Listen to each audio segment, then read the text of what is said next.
সব জায়গায় আমরা কোনো আমরা দেখিনি, ইন্টারভেনশন দেখিনি, আমরা হস্তক্ষেপ দেখিনি।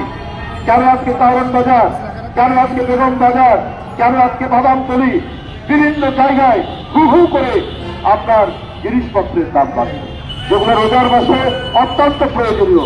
পেঁয়াজ, রসুন, বুট, ডাল, কাঁচামরিচ, প্রত্যেকটির দাম প্রতিদিনই 1 টাকা, 2 টাকা, 3 টাকা, 5 টাকা লাভ দিয়ে দিয়ে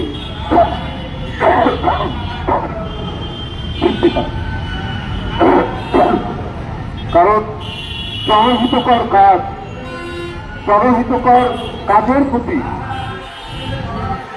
এই সরকারের অনেকেই গুরুত্ব দিচ্ছেন না। আমি সবার কথা বলবো না। আমরা প্রধান উপদেষ্টাকে সম্মান করি, তিনিও দেশের একজন গুণী ব্যক্তি, তিনি দেশের জন্য সম্মান বয়ে নিয়ে এসছেন আন্তর্জাতিকভাবে। তিনি তো তার সিদ্ধান্তের উপর, তিনি যে সিদ্ধান্ত নেবেন সেই সিদ্ধান্তের উপর তাকে থাকতে হবে, তাকে দেখতে হবে যে গ্রামে আশেপাশে শেখ হাসিনার দোষর, শেখ হাসিনার ক্যাসিনো রাজনীতিকে যারা টিকিয়ে রেখেছিল, তারা যদি আপনার প্রশাসনে থাকে তাহলে তো আপনার শিক্ষকদের উন্নতি হবে না। প্রাইমারি স্কুল, হাই স্কুল, যারা আজকে সরকারের বেনিফিট বঞ্চিত, তাদেরকে তো এইভাবেই রাখবে।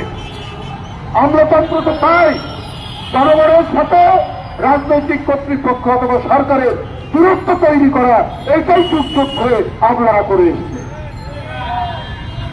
হয়তো ডক্টর ইউনূস সাহেবকে বলছেন এই যারা শিক্ষকরা এখানে বসে আছে এদের দিকে গুরুত্ব দিতে হবে না, এরা হচ্ছে ছাগলের মতো, এদের দিকে আপনি দৃষ্টি দেওয়ার দরকার নেই।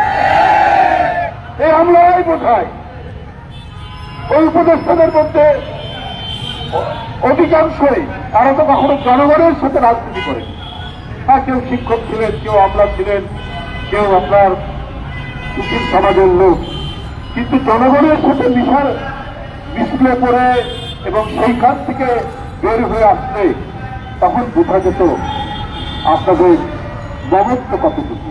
তখন স্বয়ংক্রিয়ভাবেই আপনাদের মমত্ব থাকতো এই শিক্ষকদের উপর। আমি আপনাদেরকে বলতে চাই, আপনাদের বিষয় যেখানে সেলিম ভাই আছে, আমরা আবারও এই ফোরাম থেকে আজকে যারা অবস্থান করছেন তাদের পক্ষ থেকে সরকারের কাছে জোরালো দাবি জানাচ্ছি, তাদের দাবি মেনে নেওয়া হোক, অবশ্যই মেনে নেওয়া হোক।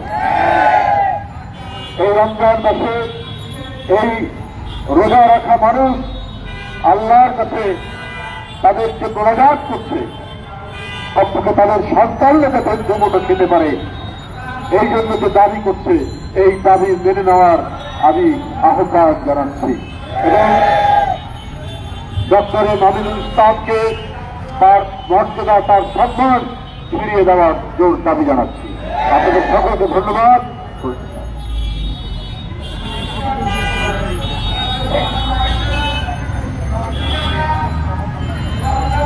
আপনাদের